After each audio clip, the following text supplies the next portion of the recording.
Quand j'étais petit, j'avais un mécano, oui, j'aimais bien ça. Mon rêve, c'était d'être pilote. Moi, quand j'étais gamine, à 14 ans, je me suis dit, je vais faire comme papa, je vais faire des moteurs d'avion. Je voulais travailler dans l'aéronautique, mais je ne savais pas encore dans quel métier.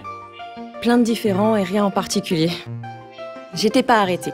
Moi, quand j'étais enfant, j'avais envie d'aider les autres. Je travaille chez Safran depuis maintenant 12 ans déjà. J'ai commencé initialement en tant qu'ingénieur mécanique au sortir de l'école. J'ai fait derrière des études côté dynamique dans l'automobile. J'ai commencé mon apprentissage donc aux méthodes. On faisait des moteurs d'avion civils et militaires. Et puis petit à petit, d'une boîte à l'autre, me voilà là, responsable de la ligne de montage finale, des CFM56 et des LIP. Donc c'est exactement le poste dont je rêvais quand j'étais gamine. J'ai fait une formation d'ingénieur. Depuis quelques années maintenant, avec un parcours initialement commercial, je suis arrivé dans l'activité aéronautique de Safran, attaché à la performance de réparation des équipements. Je suis responsable d'un service qui s'appelle architecture nacelle. Quand j'ai commencé à travailler, honnêtement, je ne me voyais pas devenir expert. Des étapes, elles sont à la fois personnelles et professionnelles. On grandit au fur et à mesure des postes.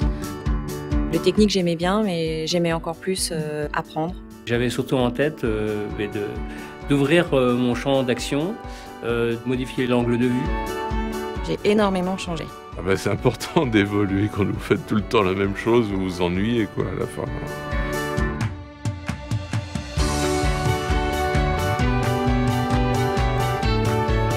Quand on a envie de changer, parce qu'il arrive des moments où on a envie de bouger, à ce moment-là, ça se construit. C'est quand même pas tiens, j'ai envie de faire ça et hop, miracle, un coup de baguette magique. Ça se construit avec les gens autour de soi, ses managers, ses RH. Il faut être à l'écoute, en veille très active, et puis il faut créer son réseau. Il faut créer le changement, déjà.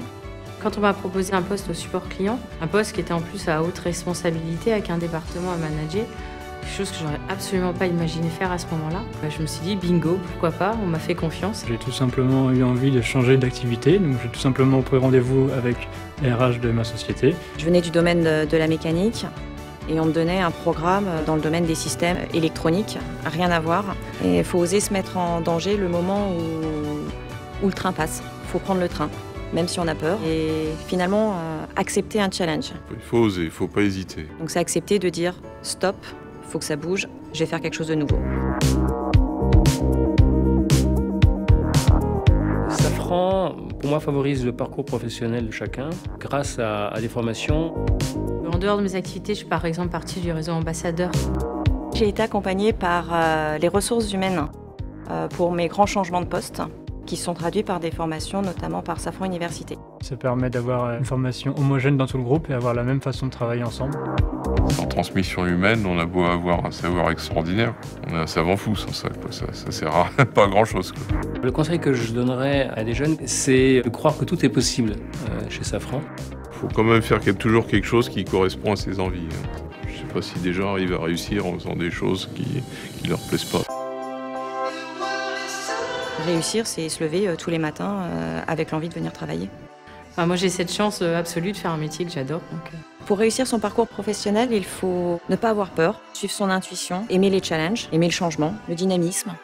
Du plaisir au quotidien. Si on fait quelque chose qu'on aime, qu'on donne toute la patate qu'on peut avoir, là, forcément, on est bon, voire même on est très bon.